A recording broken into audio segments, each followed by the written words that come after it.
നിങ്ങൾ രണ്ടുപേരുടെ പേര് അത് പരിഗണിക്കുന്നു എന്ന് കേട്ടപ്പോൾ മുതൽ അത് പേടിയാണോ തോന്നിയത് അതോ ഒരിക്കലുമല്ല, ആകാംക്ഷ തന്നെയാണ് തോന്നിയത്. ഭയങ്കര ത്രില്ലിലാണ് ഇപ്പം. ആര്യ രാജേന്ദ്രനെ പോലും മുഖത്തെ കൊണ്ടുവന്നാണ് CPM തിരുവനന്തപുരത്ത് ഒരു പരീക്ഷ നടത്തിയത്.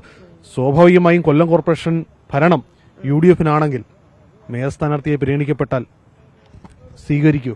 സ്വീകരിക്കും, ഉറപ്പായിട്ട് സ്വീകരിക്കും. ആലോചിക്കാം. വലിയൊരു ഉത്തരവാദിത്വമാണ് ഏറ്റെടുക്കുന്നത്. ഡിവിഷനിലെ കൌൺസിലർ എന്ന് പറയുന്നത് തന്നെ വലിയ ഉത്തരവാദിത്വം. അതെ. അപ്പൊ ആ ഒരു ഉത്തരവാദിത്വം ഏറ്റെടുക്കാൻ അതിന് ഒരുപാട് പഠിക്കണം, ഒരുപാട് കാര്യങ്ങൾ ഏറ്റെടുക്കണം. അപ്പൊ അതിന് എത്രത്തോളം പഠിച്ച് മുന്നേറി വന്നു കഴിഞ്ഞാൽ ഉറപ്പായിട്ടും ജനങ്ങൾക്ക് കൊടുക്കുന്ന ഒരു ഉറപ്പെന്തായിരിക്കും സ്വന്തം ഡിവിഷൻ?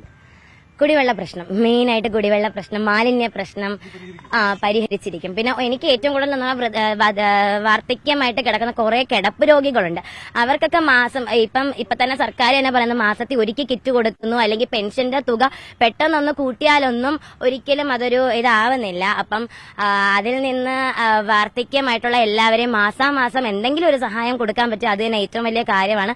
അതെനിക്ക് സർക്കാരിൽ നിന്ന് കിട്ടിക്കഴിഞ്ഞാൽ ഞാൻ നല്ല രീതിയിൽ കൊടുക്കും. ജയലക്ഷ്മി ഉറപ്പാണ് സ്വന്തം ഡിവിഷനിലെ മുണ്ടക്കിലുകാർക്ക് കൊടുക്കുക. സ്വന്തം ഡിവിഷനിൽ കുടിവെള്ള പ്രശ്നം അതീവ രൂക്ഷമാണ്. അതായത് കോർപ്പറേഷൻ ഒരു ദിവസത്തിലാണ് കോർപ്പറേഷനിൽ കുടിവെള്ള പ്രശ്നമാണ് പ്രധാന ഇഷ്യൂ. കുടിവെള്ള പ്രശ്നം, തെരുവ് വിളക്കുകളുടെ പ്രശ്നം, റോഡ് പ്രശ്നം, മാലിന്യ പ്രശ്നം, സംസ്കാര പ്ലാനറ്റുകളില്ല, അങ്ങനെ നിരവധി പ്രശ്നങ്ങളുണ്ട്. എന്തായാലും എന്റെ ഡിവിഷനിൽ ഒരുപാട് മാലിന്യ പ്രശ്നങ്ങളും കുടിവെള്ള പ്രശ്നവും മെയിനായിട്ടുണ്ട്. അതെന്തായാലും പരിഹരിക്കാൻ ഞാൻ മാക്സിമം. ക്യാമ്പയിൻ സ്റ്റാർട്ട് ചെയ്ത രണ്ടുപേരും എന്തില്ലെന്ന് വീട്ടിലൊക്കെ ചെന്ന് വോട്ട് ചോദിക്കുമ്പോൾ സ്വീകരിക്കുന്നുണ്ടോ? നല്ല റെസ്പോൺസാണ്. യുവത്വം വരട്ടെ എന്നാണ് അവർക്കും പറയാനുള്ളത്. കാര്യം വയസ്സായ ആൾക്കാർ മാറി പുതിയ ജനറേഷൻ കയറി വരട്ടെ. 30 വർഷത്തെ ഇടതുഭരണമാണ് കൊല്ലം കോർപ്പറേഷൻ. അത് അട്ടിമറിക്കുമോ? അട്ടിമറിക്കും. ഇത്തവണ എന്തായാലും മറിക്കണം.